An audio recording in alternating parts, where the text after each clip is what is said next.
நாம் சௌசௌ பொரியல் செய்வதற்கு 2 ஸ்பூன் கடலைப்பருப்பை நன்றாக தண்ணீர் ஊற்றி வேக வைக்க வேண்டும். நன்றாக கழுவி வேக வைத்து எடுத்துக்கொள்ள வேண்டும். நாம் கடலைப்பருப்பு மூழ்கும் அளவு தண்ணீர் வைத்து 5 நிமிடம் கொதி வந்தவுடன் நாம் வடிகட்டி எடுத்துக்கொள்ளலாம். நாம் சௌசௌவை தோல் நீக்கி பொடியாக நறுக்கி எடுத்துக்கொள்ளலாம். ஃப்ரெண்ட்ஸ், இந்த அளவு பாதி வெந்து வந்தவுடன் நாம் கடலைப்பருப்பை வடிகட்டி எடுத்துக்கொள்ளலாம். நாம் சௌசௌவை இவ்வாறு பொடியாக நறுக்கி எடுத்துக்கொள்ள வேண்டும். கடாயில் நாம் 3 ஸ்பூன் எண்ணெய் ஊற்றிக்கொள்ள வேண்டும். எண்ணெய் காயவும் கடுகு, உளுந்து, ஜீரகம் போட வேண்டும்.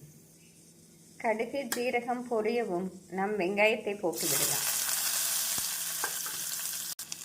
நாம் கறிவேப்பிலை சேர்த்து விடலாம்.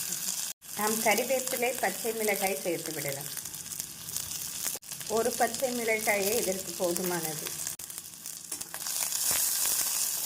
வெங்காயம் இந்த அளவு வதங்கவும் நாம் வேக வைத்த கடலை பருப்பை சேர்த்து விடலாம். நாம் நறுக்கிய சௌசௌவை சேர்த்து விடலாம்.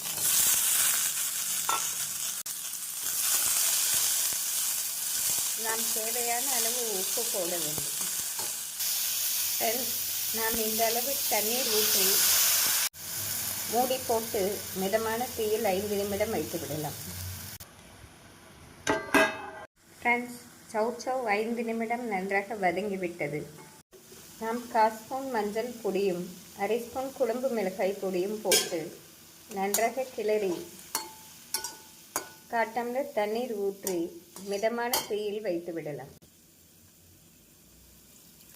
நாம் மசால் பொடி பச்சை வாடை போகும் வரை மிதமான தீயில் 5 நிமிடம் வைத்து விடலாம்.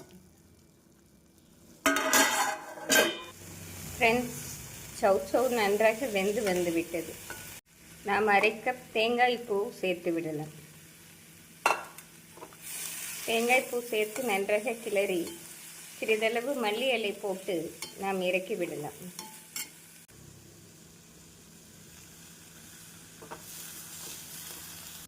ஃப்ரெண்ட்ஸ், இந்த சுவையான சௌசௌ கூட்டு அனைத்து வித சாதத்திற்கும் சைட் டிஷ்ஷாக அருமையாக இருக்கும்.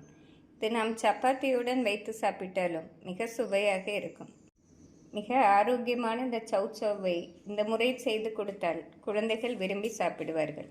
Thank you friends.